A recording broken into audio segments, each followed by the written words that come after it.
கப்பல் மீந்து தப்பின யூதர்கள் அந்த தேசத்திலே மகா தீங்கையும் நிந்தையும் அனுபவிக்கிறார்கள். நம்முடைய தேசம் பாழாய் கிடக்கிறது, அது அக்கினியால் சுட்டெரிக்கப்பட்டு கிடக்கிறது என்கிற செய்தி நெகேமியாவை ஒரு நாள் அல்ல, ஒரு வாரம் அல்ல, பல நாட்கள் துக்கிக்க வைத்தது, பல நாட்கள் அழ வைத்தது, பல நாட்கள் கண்ணீர் விட வைத்தது.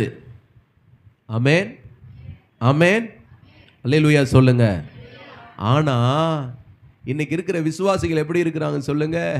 பாரம் இல்லாத விசுவாசிகள், தன் பிள்ளையை குறித்த பாரம் இல்லாத விசுவாசிகள், தன் கணவனை குறித்த பாரம் இல்லாத மனைவிமார்கள், தன்னுடைய மனைவியை குறித்த பாரம் இல்லாமல் புருஷமார்கள், தன்னுடைய ஸ்தோத்திர உடன் பிறந்தவர்களை குறித்த பாரம் இல்லாத திருச்சபை தான் இன்றைக்கு உலகமெங்கிலும் இயங்கிக் கொண்டிருக்கிறது.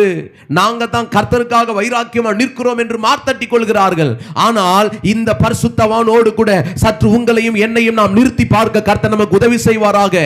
நேரடியாய் பார்க்கவில்லை, நேரடியாய் அவர்களை காணவில்லை, ஆனால் யாரோ ஒருவர் சொல்வதை கேட்கிறான். அந்த தேசத்தில் இருக்கிறவர்கள் மகா தீங்கை அனுபவிக்கிறார்கள், பாரத்தை அனுபவிக்கிறார்கள், நம்முடைய தேசத்திற்கு பாதுகாப்பே இல்லை என்கிற செய்தியை இவன் சொன்னவுடனே வேதம் சொல்லுகிறது 4வது வசனம், இந்த வார்த்தைகளை கேட்டபோது, இந்த வார்த்தைகளை கேட்டபோது, வேதம் சொல்லுகிறது இந்த வார்த்தைகளை கேட்டபோது நான் உட்கார்ந்து, நல்ல கவனிங்க, நல்ல கவனிங்க, இந்த வார்த்தை அவனை நிலை குலைய வைத்தது என்று தான் அர்த்தம்.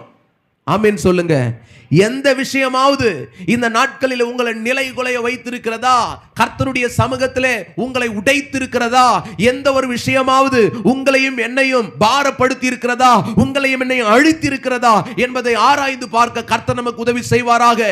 இந்த நெகேமியா எங்கோ ஒரு இடத்துல அரண்மனையில சௌகரியமாய் வாழ்ந்து கொண்டிருக்கிறான். அந்த மனிதனுடைய வாழ்க்கையிலே ஒரு செய்தி அவனை அசைய வைத்தது, ஒரு செய்தி அவனை அதிர பண்ணினது, ஒரு செய்தி அவனை நிலை குலைய வைத்தது. அதனால தான் அவன் சொல்லுகிறான், இந்த வார்த்தைகளை நான் கேட்ட பொழுது நான் உட்கார்ந்து அழுதேன். அவர் சொல்றார், சும்மா உட்காரல, நாற்காலியில் உட்கார்ந்து சுகபோகத்தை அனுபவிக்கிறவனா உட்காரல. ஆஹா, இதான் பிரச்சனையா? இதுதான் வேலையா? சரி பார்க்கலாம் பார்க்கலாம், எப்படியாவது நடத்த முடியுமான்னு பார்க்கலாம் அப்படின்னு அவன் நினைக்கல. பாருங்க, அவன் நிலை குலைந்து போய் விழுந்து அழுது கண்ணீர் வடித்து கண்ணீர் மல்க தேவ சமூகத்தில் வேதம் சொல்லுகிறது, நான் உட்கார்ந்து அழுது சில நாளாய் துக்கித்து உபவாசித்து.